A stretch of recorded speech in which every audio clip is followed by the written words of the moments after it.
Bismillahirrahmanirrahim. Assalamualaikum warahmatullahi wabarakatuh.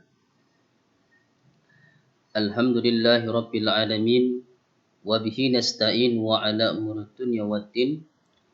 Wassalatu wassalamu ala asrafil anbiya'i wal mursalin. Wa ala alihi wa ashabihi ajma'in amma ba'd. Pemirsa di mana saja berada.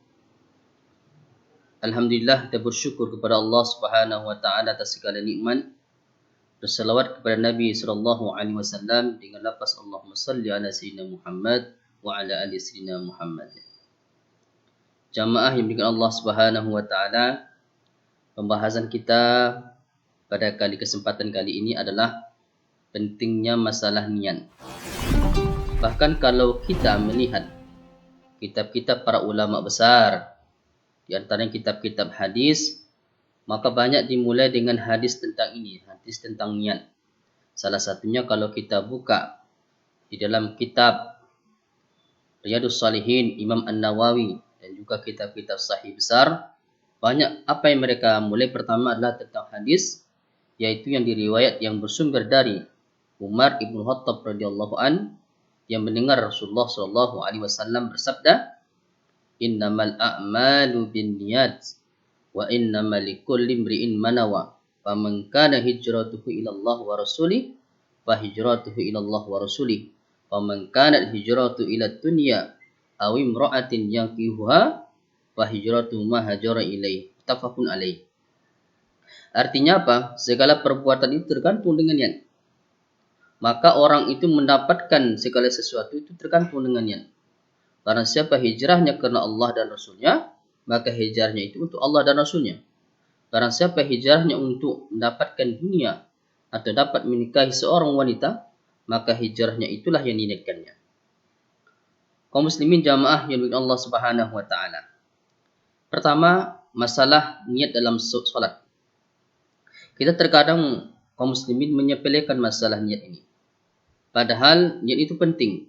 Apa di antaranya Bapak Ibu kaum muslimin? Pertama, apakah itu hakikat niat? Hakikat niat itu adalah keinginan yang ditujukan pada suatu perbuatan tertentu demi menggapai ridha Allah dan sebagai wujud pelaksanaan atas perintah Allah. Bagaimanakah niat kita dalam salat Bapak Ibu? Saya mengutip daripada Ibn Rushd menjelaskan dalam kitab Bidayatul Mujtahid, para ulama sepakat, bayangkan muslimin sepakat bahwa niat itu merupakan syarat sah salat. Karena salat merupakan pokok ibadah yang dijelaskan dalam syara agama kita dan bukan karena kemaslahatan secara akal. Artinya apa? Dari penjelasan Ibn Rushd tersebut adalah apabila seseorang tidak berniat dalam salatnya, maka salatnya tidak sah. Maka hati-hati ibu-ibu, bapak-bapak, ibu-ibu kaum muslimin rahimakumullah. Terkadang kita akan menyepelekan, cuman para ulama berbeda-beda pendapat. Ada para ulama yang menjaharkan niat, ada yang dalam hati saja. Yang penting para ulama sepakat masalah niat ini. Hal ini Allah jelaskan dalam Al-Quran, yaitu wa ma umiru illa liya'budullah mukhlishina lahuddin. Padahal kamu tidak diperintah untuk menyembah Allah terkecuali ikhlas kepadanya. Jamaah yang Allah Subhanahu wa taala. Di manakah tempat niat Bapak Ibu kaum muslimin rahimakumullah? Niat itu terletak dalam hati. Niat tidak ada berhubungan dengan lisan, kata sebagian para ulama. Oleh karena itu, tidak ada satu hadis pun yang menjelaskan bahwa Rasulullah SAW bersahabat melafalkan niat. Ini ada dijelaskan para ulama. Bagaimanakah hukum melafalkan niat dalam sholat? Nah, ini yang perlu kita membahaskan Bapak Ibu. Ada yang berbeda pendapat bahwa melafalkan niat hukumnya adalah sunnah. Sunnah itu dalam istilah ilmu syifiknya adalah ma yusabu ala fi'lihi wa la yu'aqabu ala tarkihi. Diberi pahala orang yang melakukannya, tapi kalau tak dikerjakan tidak apa-apa. Nah ini. Pendapat ini menambahkan bahwa melafalkan niat berfungsi sebagai apa? Sarana dalam mengingat hati. Jadi kalau dia melafalkan niat, jadi terbantu dia. Kan terkadang ada orang yang sulit untuk melafazkan niat solat kalau tidak dibantu dengan melafalkannya. Nah ini. Sedangkan Malikiyah dan Hanafiyah berpendapat bahawa melafalkan niat itu tidak disyariatkan dalam solat, kecuali bagi orang was-was. Menurut Malikiyah, bagi yang tidak was-was melafalkan niat itu menyalahi ketentuan yang utama. Jadi hal yang lebih baik tidak usah lafalkan, dalam hati saja. Ini kalau was-was disunahkan. Misalnya kalau dia tidak melafalkan, ada saja yang mengacaukan pemikirannya. Jamaah oleh Allah Subhanahu wa taala. Sedangkan menurut pendapat saya pribadi, melafalkan niat ini tidak memiliki kesandaran dalam pengawalan, karena niat itu adalah mati. Hal ini sebagaimana telah dijelaskan bahwa kita lihat dalam beberapa kitab-kitab bahwa ternyata tidak ada satu hadis pun yang menjelaskan bahwa Rasulullah SAW dan para sahabat melafalkan niat.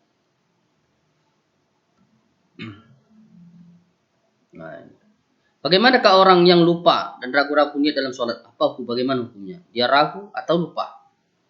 Dalam mazhab Syafi'i dijelaskan bahwa apabila seseorang berdiri hendak melaksanakan sholat dengan niat, kemudian niat itu hilang karena lupa atau sebab lain, lalu ia bertakbir Allahu Akbar dan sholat, maka sholatnya, kata dalam mazhab Syafi'i, dianggap tidak sah sholatnya.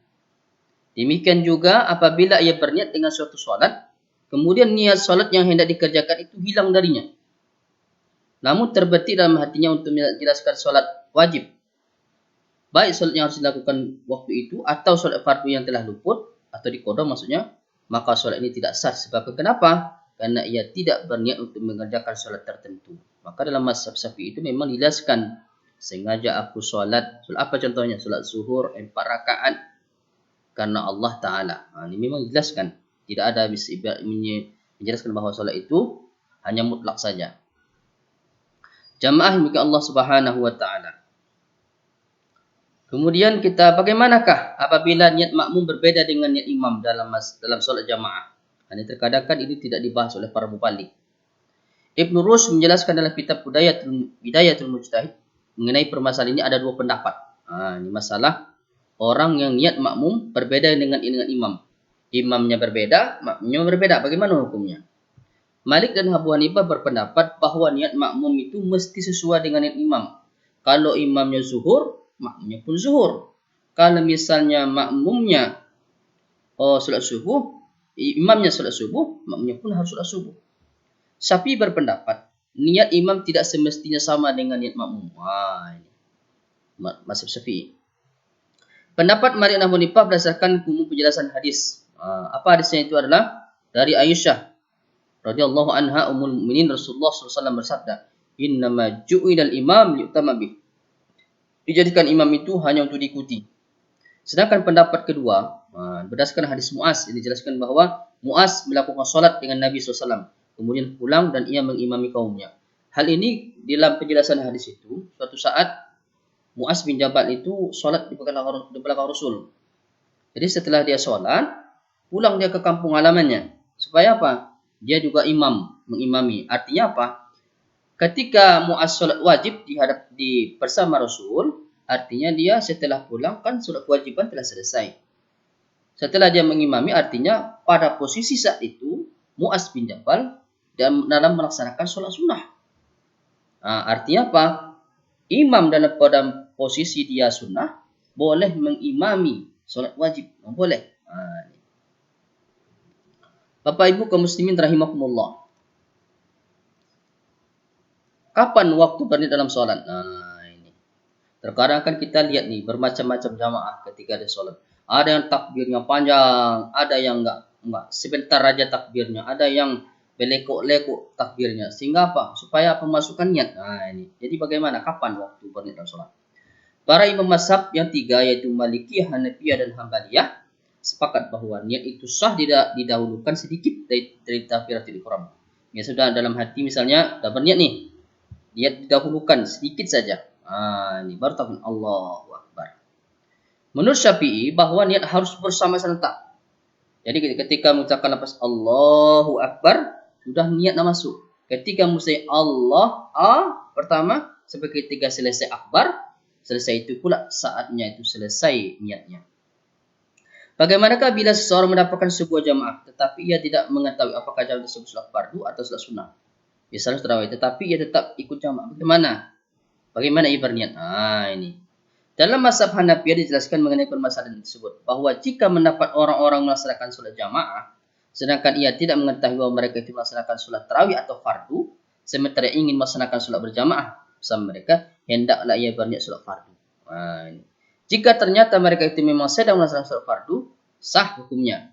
Jika ternyata mereka sedang melaksanakan sholat tarawih, berarti sholat itu pun sah dalam mazhab